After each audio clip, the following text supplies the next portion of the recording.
Thank you. Today we have Cathy Guidi-Scherm with us from Campbell. So Cathy, can you tell us a little bit about what you do with Campbell?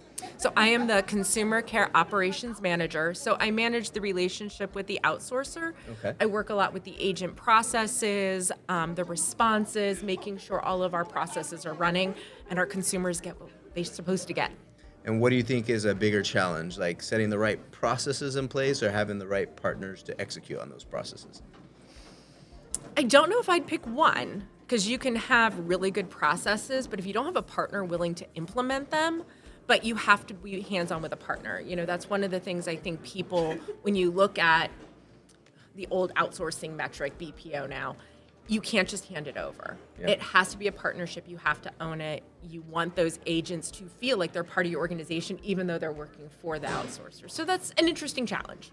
I agree, and that is where when outsourcing first became big, Yes. it was the biggest challenge because it's like it's our business, step away, but it can never really be that way. Right. And how are you able to kind of move to that position where the agents themselves can feel where they're part of Campbell, even though they're part of another business? So I find that education is one of them, being part of that and sharing information, not just telling them.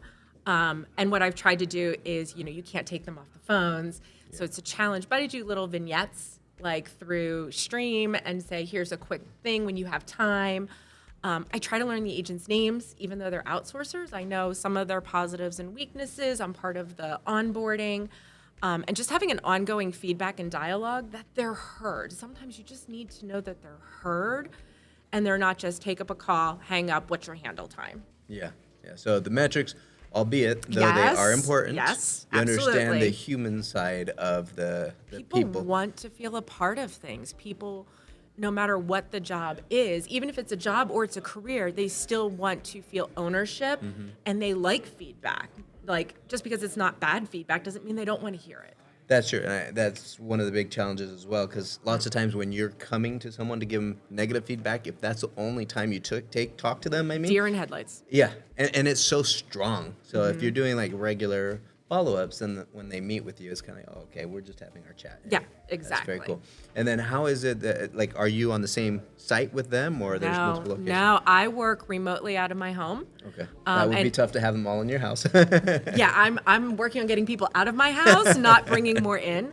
Yeah. But all of our agents work remotely at their homes. Oh, so all of we've them? been, yes, Wow. we never went back from COVID, and I think you'll find that with a lot of. After COVID, that work from home, it's hard to bring them back. It's hard to get staff in general. So try to meet them where they're at, but continue to develop those tools, which we've learned, just kind of saying, oh, you're going to be work from home. I think when you think about the human side of it that we heard about, they miss hearing those words around them. You miss, oh, I just heard somebody got that call. Oh, that wording is really good. How do you bring that into a not sitting around them type of room? And so it's challenging. What was the answer to that? That's Honestly, such a my good team point. has done a lot with like Teams rooms and things like that. So it's not quite the whole group, but it's more kind of building that and giving layers within the organization. So it's not just one layer and then management. So our partner has been wonderful. We're really happy. And this is mainly through chat, or they also do it through voice? Their chat, and I think that they can bring somebody. I think they can get people on if they need to talk to them. Okay. And also using that to build your guide and your online tools of okay, what information is missing. It's a lot.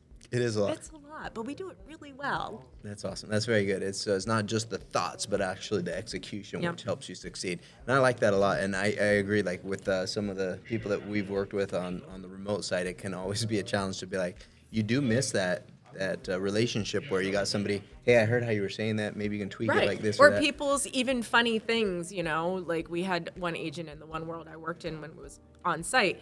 She had this one code word for something, and everybody around her, as soon as she heard that, you're like, oh, I can't wait. And you miss that. You miss those little human interactions that don't have anything to do with talk time and don't have anything to do with the product, but just that fun interaction. So how do you take that to an off-site world? That's true. That's a very good point. It's very hard.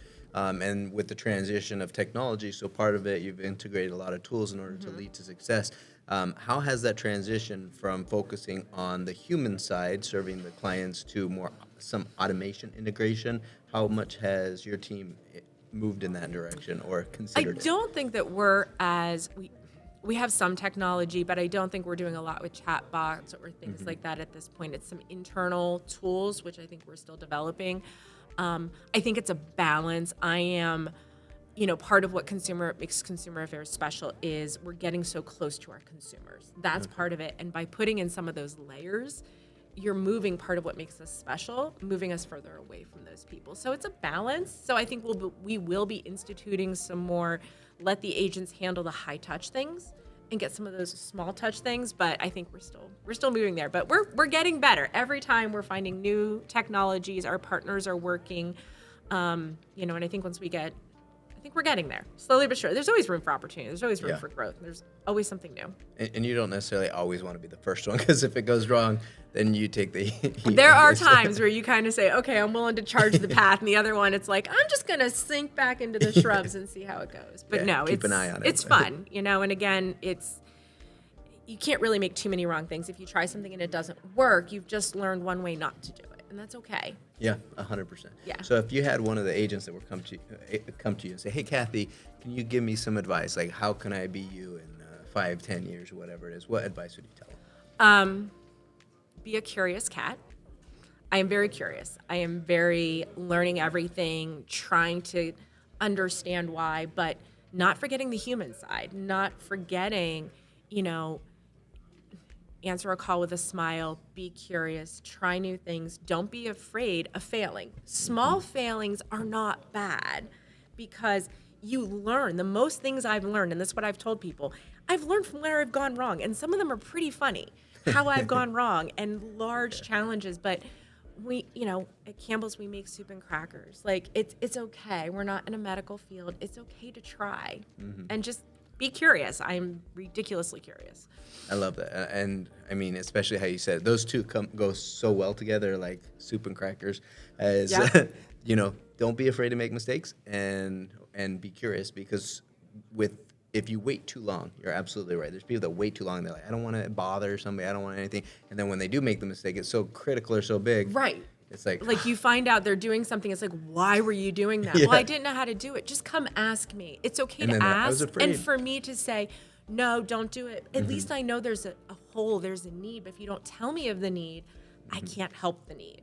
So that's why learning my agents' names, trying to become part of the team, even though I don't work with the partner, makes them more comfortable to bring things up to me. And it takes a village, My ideas are okay, but there's so many other voices to be heard. So tell us a little bit about how Campbell, your company, and yourself got involved in SOCAP. I have been involved with SOCAP since I started in the industry in 2002. And it's a great area to share across industries and across companies. We're all working towards the same thing of learning and growing and kind of trying to see what other people are doing. And it's wonderful to have those people you meet and be able to kind of go, hey, I know you mentioned this. Can you help me? Everybody is so helpful. Everybody is so open. I just posted a question on a forum and I got 7, 8 responses that I took to our legal team. So, it's a great way to really just pinpoint where you are, talk to people. And it's so nice to talk to people who do what you do. Yeah. That's important. So they give a nice open realm where people are truly sharing about what they're doing. Awesome.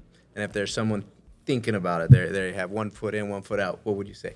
Oh, come and join, please. The more you meet, the larger, the more industries we get, the more knowledge we share, the better our industry is going to be as a group. That's awesome. Man, this has been an awesome conversation. So I do appreciate it, Cathy. Not it's been a problem. Thank you for coming. Again, from Campbell, thank you for coming. Thank you for joining us, and we will talk soon. Okay.